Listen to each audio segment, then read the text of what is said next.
હક્કી આવાજ ન્યૂઝમાં આપનું સ્વાગત છે। હું છું અજીઝ ઝુપેલાલા। સમાચારમાં વાત કરીએ તો સુરતમાં જન્માષ્ટમીએ અનોખી રીતે થશે ઉજવણી। પ્રથમવાર મહિલા મંદિર માટે 2 વિશેષ મટકી બંધાશે। સુરતમાં જન્માષ્ટમીની ઉજવણી દર વખતે અનોખી રીતે થઈ હોય છે। ત્યારબાદ ભાગળ 4 રસ્તા ખાતે યોજાનાર મટકી ફોડ કાર્યક્રમ થવાના છે। દર વર્ષની જેમ આ વર્ષે પણ શ્રી કૃષ્ણ જન્માષ્ટમી નિમિત્તે સાંજે 4 કલાકે ભાગળ 4 રસ્તા ખાતે મટકી ફોડવાનો કાર્યક્રમ રાખવામાં આવ્યો છે તેમ જાણવા મળ્યું હતું। રિપોર્ટ રૂજે બરબ। એના પાછળનો કોઈ પૂર્વ ધાર્મિક ઇતિહાસ તો હોઈ શકે ને?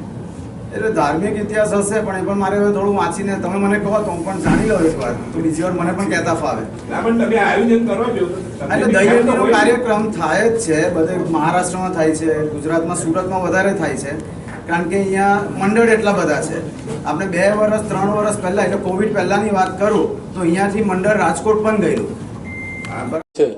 એ ઘોડાદરાનું જ કમલાબા ગાર્ડન મહિલા મંડળ તેઓ દ્વારા બી મટકી ફોડવામાં આવશે।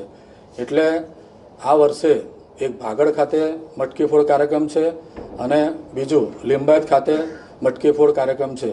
જિગ્નેશભાઈ અને જે આપણા પત્રકાર મિત્રોએ વાત કર્યા પ્રમાણે કે બીજી જગ્યાએ મટકીનો કાર્યક્રમ કેમ નથી, તો આ વર્ષે જિગ્નેશભાઈ અમને કહ્યું કે ગણેશભાઈ એક આપણે અડાજણમાં પણ મટકી બાંધીએ, પરંતુ અમે આ વર્ષે મુલતવી રાખ્યું છે કે આ વર્ષે રવા દો, આપણે આ વર્ષે 2 જગ્યાએ કાર્યક્રમ કરીએ, પછી આવતા વર્ષે આપણે અડાજણ ખાતે પણ કાર્યક્રમ કરીશું।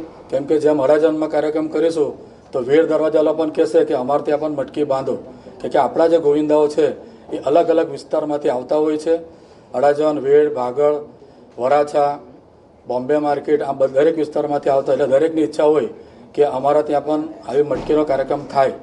માટે આ વર્ષે એક ભાગળ ખાતે મુખ્ય મટકી ફોડ કાર્યક્રમ છે અને લિંબાયત ખાતે મટકી ફોડ કાર્યક્રમ છે।